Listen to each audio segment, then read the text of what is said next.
I'm Tim Power, and today we're talking about emotional intelligence. Emotional intelligence is the capacity to be aware of, control of, and express one's emotions and handle interpersonal relationships. So that might seem a little complicating, but it's really not that bad. So you don't have to necessarily be really intelligent to be emotionally intelligent. And a good example of this is Sheldon Cooper. Has anybody ever watched The Big Bang Theory? One or two of you guys? Okay. So Sheldon Cooper, he's this extremely smart, scientist, but he doesn't really do well with other people. He doesn't read signs well, he doesn't get other people's emotions. So many times in the show, he'll be extremely smart and he'll have his own theories, but he won't get along well with his roommates or his friends, and he'll make big mistakes. So that's a sign of not being very emotionally intelligent. So personal confidence is one part of being emotionally intelligent. You have to be self-aware and self-manage yourself to deal with other people. The other part of it is being socially competent. You have to be socially aware, and your relationships also are going to have to be managed. All right? These two things make a very emotionally intelligent person. So in high school, I had many coaches, but two coaches stuck out to me. One was very good at using his emotional intelligence, while the other wasn't so good. So my high school basketball coach, I do not like him, but we're not going into that. He would, during one game, one kid was playing not very well, but he's a really good player. And coach just screamed his head off at the kid, and he shut down. You have to be able to deal with people. You have to understand how that person works. That person takes a talk, you just grab him, you go, buddy, what are you doing? Wake up. And usually he plays better.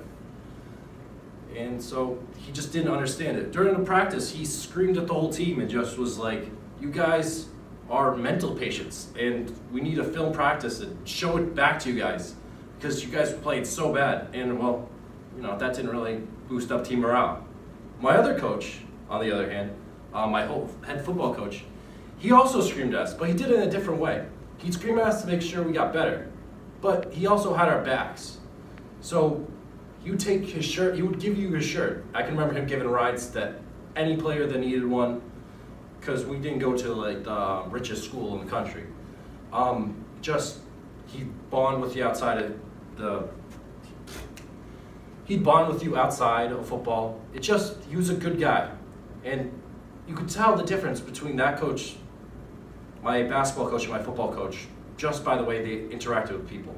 Because they knew themselves and they knew their players and how to deal with them.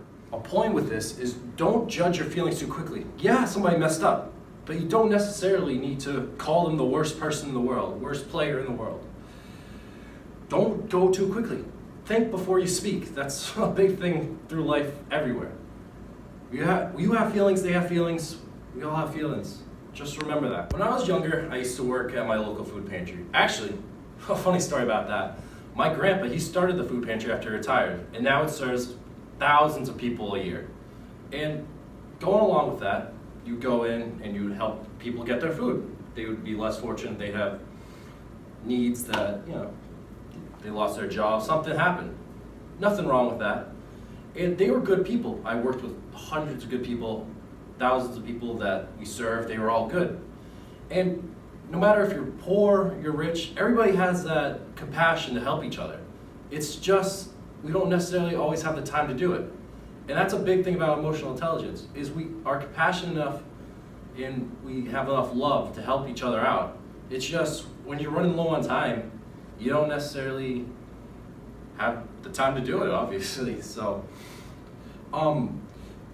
if you can just find that interpersonal connection from person to person and feel for that person, a lot of times you'll go and you'll help your neighbor out and you'll feel for that person, which is huge for emotional intelligence. So another point I want to make is when you're coping and you want to help find your inner self, just take a few minutes a day and just see how you're feeling and see what you did today and try to imagine that happened to somebody else or that happened to you and see how you'd feel. And you'd really understand what others think of you and what you think of yourself.